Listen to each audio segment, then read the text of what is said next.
guys, welcome back to the channel. Today is February 20th, 2021, and this is the Flight Sim News. So first up today is more news on that F-22 mod from Grinelli. Looks like there is an F-22A Mark II launch trailer out there now detailing the new version of the Grinelli F-22 mod. Good afternoon, ladies and gentlemen.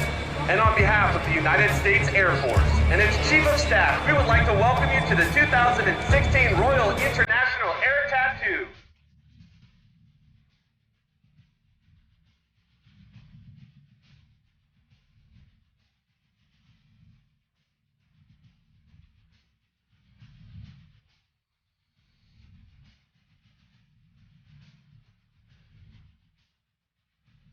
Ladies and gentlemen, I present to you the most feared aircraft in the world today, your United States Air Force's F-22 Raptor.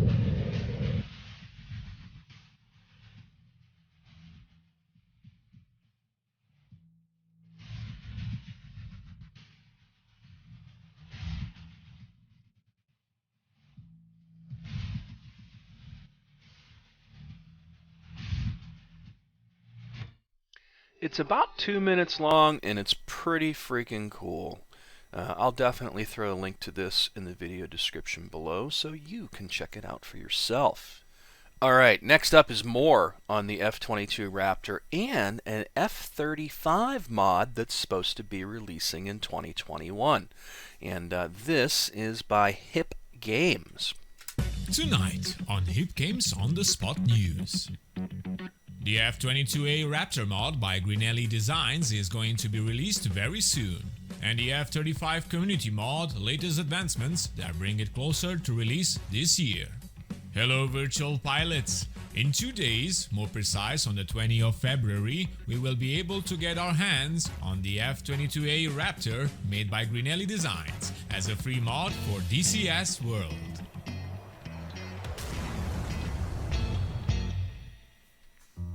The F-22 Raptor is an American single-seat, twin-engine, all-weather stealth tactical fighter aircraft developed exclusively for the United States Air Force. Now this video is almost 5 minutes long. I'm not going to play the whole thing for you guys, but this guy does a really good job of detailing all the features that it's going to include, and then goes into talking about the F-35 community mod that they're working on as well. So I thought this was very informative and an excellent video, so I thought I'd share it with you guys. I will definitely throw a link to this in the video description as usual, and you can check it out for yourself.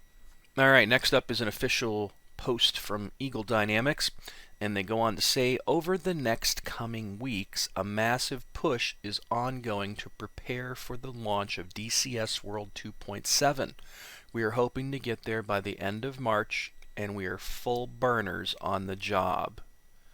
Now, I was a little confused by that statement, because the open beta version that we have right now is still a 2.5.6 point whatever. So they're just going to skip 2.6 altogether and go straight to 2.7? Is that what I'm seeing here? Or is that a typo? That I don't know, but it definitely makes you wonder what's going on, right? Like, are they literally just skipping 2.6 and going straight to 7? Seems to be the case, unless that was a typo. So I'll throw a link to this in the video description as usual, and you can check it out for yourself. Alright, next up is some more news from the guys at Eagle Dynamics. For the next big open beta update, we plan to include several new Hornet features that include pre-briefed mode for the HARM to include both HRM and AC submodes, self-protect pullback mode for the HARM, HRM over D, improved HARM TOO handoff for 2 emitters at once, adjusted the HARM flight and seeker dynamics, AT FLIR targeting pod, complete remaining lightning targeting pod tasks, TDC slew wide acquisition mode for ACM modes, RAID single target track mode, spot radar mode, saving PRF to set options, BRA indication with LNS, and then new elevation model to resolve, joint helmet mounted cueing system designation drift. And it looks like these are the things that they plan to include in the next update. So that's good news for Hornet drivers. I'll throw a link to this in the video description as usual, and you can check it out for yourself. And next up is the Viper, and it looks like they're definitely up in their game in terms of trying to get the Hornet and the Viper tied up a little better. Our team of dedicated engineers assigned full-time to the Viper is currently working on updated flight model dynamics for constant G and drag index for Cat 1. Addition of IAM weapons include JDAM, JSOW, and WCMD. Pre-briefed mode for the AGM-88C harm. Notice how that is the same exact thing they're doing in the Hornet, so they definitely do share a lot of commonality in terms of the development process, like they've said all along, which is pretty cool. Important development items remain, include air-to-ground radar, CRUS page, joint helmet mounted cueing system air-to-ground mode, harm targeting system, electronic countermeasures, and more.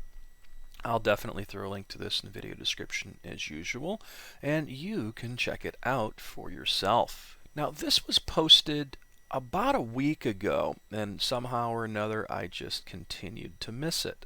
But this is an interview that Tactical Pascale did with the Razbam development team on the topic of the South Atlantic map, or I guess that's the Falklands. Learning process as you're going through the whole thing. Yeah. I mean, ED are developing their tools all the time. You know, they're making some great stuff. And I think it can only get better. It really can only get better, especially for us as developers and also the DCS community for the end product. Yeah, definitely.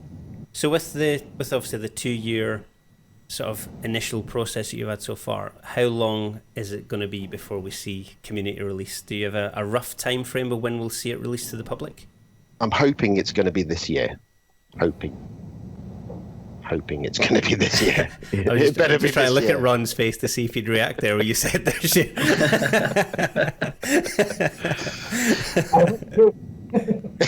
Ron's a great poker player, I'm telling you that. I mean, we have got a couple of the ED guys, testing the map as well, and they absolutely love it. You know, some of them have actually served in the Falklands, so they really do love it. It's something that is different. It's different. That's the first thing I've done. As soon as obviously get access to the map to help test and find bugs, I went, right, I'm going to get a Huey, I'm going to take off, and I'm going to look for my accommodation from when I served there. But that's going to tie in with the next question, because what time frame is the map being set in and why? And hopefully that last little clue, because I'm not that old, so hopefully the last little clue will tell people the time period that it's set in. I think it's a bit of a sore point, that time frame period. It's kind of a mixture, simply because if I based it on the conflict, I would be done. I would sell a field, essentially. There was maybe 1,000 houses across the whole island. Yeah. Port Stanley Airfield was not long enough for the F-18, the F-14, the various other aircraft. You couldn't take off, you couldn't land. You would be ship-based, so it's very restrictive. So we took the decision early on to create MkII. Now, people don't have to use MkII. It's there. Yeah. But we are hopefully planning to release 2 versions of the map. One with Stanley, how it is now, and the other one with the same, but with MkII removed for those hardcore fans who want to reenact the conflict. That's fantastic. I should, of course, say, obviously we refer to the Falklands. There are people around the world that will refer to it as a Malvinas, but I'm British, so I'm going to call it the Falklands. That is interesting to see that you're thinking about the 2 versions, because that does lend itself, because when I post... Overall, this is about 47 minutes in its entirety, and it's a fantastic interview that Tactical Pascale did with these guys. These guys don't usually do too many interviews or talk much, and they don't usually say much in terms of the Razbam guys, other than the little tidbits that the little crumbs that they throw us on their Facebook page of an image here and an image there. And, you know, you get the impression that these Razbam guys are literally all over the place. And then you see an interview like this, and you see all the work that they've done on this map, and you're like, oh, they actually are doing something. And it looks like it's coming along really well. So that's really good news, I think, for everybody. I'd like to hear more about the F-15, to be honest, and see where that is in the overall scheme of things. But you know what? Considering 2021 is going to be the year of the chopper in DCS, I guess I can live with that, because I just have a feeling this isn't going to happen this year, the F-15E Strike Eagle that they've been working on. And if it does, that would be fantastic, but there has been no word of that for a very long time. But this Falklands map is looking pretty freaking cool. So I wasn't very impressed with the earlier images that I saw of it, because, you know, to me there's just no, I don't know, I grew up in that era. I was probably 10 years old when that happened. I remember seeing it on TV, but I have no kind of, you know, emotional link to it, you know what I mean? But again, it looks like a fantastic map, and I'm a sucker for a nice, you know, scenery to fly over in most any flight sim, so I think I will probably be into this when it happens as well. So I'll definitely throw a link to this in the video description as usual, so you can check it out for yourself. Alrighty, last week was the first update for IL-2 Great Battles. It's the first update in 2021, and it is 4.506. And they go on to say the main feature of this update is the Focke-Wulf 190 A-6 fighter bomber developed for the Battle of Normandy. The Normandy map is in development, but you can already fly the new aircraft in the Rhineland career mode, provided you have both Battle of Normandy and Bodenplatte. You can also encounter the new A-6 as an enemy in the recent Wind of Fury campaign, and anyone can set it up as an AI in quick missions. In addition to the new arrival, there's a significant number of other changes and improvements. The updated graphical effects are included, the ones that are ready. I'm not even going to try to pronounce this guy's name, but so-and-so continued his work on the 4K textures of many of the plane cockpits, and Martin Cadney created 4K external textures for the BF-109E7 and corrected a number of other aircraft. There are 2 AI corrections, but they are significant. Among other fixes are ones for aircraft systems, player-controllable tanks, including an important one for gun aiming, and many improvements for historical campaigns. We continue our work, as always, and this spring you'll see new planes and improvements for the game world. And then they go on to show the changelog here for 4.506, and the addition of the Focke-Wulf 190 A6. They've added a career mode for the 190. They talk about the 4K textures, and they go on to say there are new truck variations that are loaded with ammo and explode when attacked in a spectacular way. Ooh, that sounds like a lot of fun. I want to blow up some of those. Aircraft improvements. AI pilots on fast fighters engage slow-flying targets much better. A-pilots that are alone or from different groups carry out landing approach much better. Now all the AI pilots form the landing queue, not only ones that belong to the same group. The MC-202 propeller rotation and twist were corrected. They fixed something on the yaks.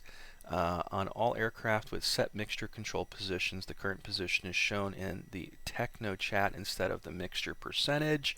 UBT-MG gun sight scale on IL-2 mod 1943 has been recentered. A damaged Fokker won't visibly disappear at long distances. Gun sight adjustments using buttons happens faster, and their default values are set for a close dogfight against typical enemy fighter, and so on. There is, I'm not going to read this whole thing, it would take me all day. But as always, it's a pretty long change log. There's, 48 different fixes, improvements, etc. Oh, and here's some of the cool images of the explosions. I like explosions. Boom. So it's new graphics for the 50 to 100 kilogram bombs. And then the BF-109 E7 decked out in 4K textures. And there's the Focke-Wulf 190 A-6. Very, very cool stuff. I will definitely throw a link to this in the video description as usual, so you can check it out for yourself. And that is it for the Flight Sim news for today. It's been kind of a slow and quiet week when it comes to news. I think it's going to be a pretty cool year for the Flight Sim news. And so far, 2021 is shaping up to be pretty cool for all of us in terms of flight sims in general, with all the helicopters coming, with whatever they're going to include in 2.7 of DCS World at this point. Again, I'm still kind of scratching my head on that thing of, what happened to 2.6. But either way, I like to thank you guys for watching. And I can't stress enough that the one thing I think that really does bother me at this point is that subs are just down. Like, it's at a snail's pace for people to subscribe right now. And I know a lot of people come by and just listen to the channel and then leave, and they don't think of hitting the subscribe button. And it really does help me out a lot when you do. So I would really appreciate it if you're those guys that come in here and just listen and go. That's fine. I don't have a problem with that, because I do the same thing as well sometimes. But when it's a little channel like this, the more subscribers the better, and it really does help out. So I can't stress enough to please hit the subscribe button. And definitely hit the like button or dislike button, the interaction in general, or leave a comment. Those things really help with the goofy YouTube algorithm in terms of, how you're positioned and whatnot. And that's why everybody at the end of a video is always telling you, hey, please subscribe, hit the like button, those things all matter, and they help out the channels in general. So please hit the subscribe button. Definitely hit a like button or leave a comment. Just be interactive in general. I'm always in there, and I'm always, interacting with you guys and answering any questions that you might have, because that's just part of the gig. So as always, thanks again, and until next time.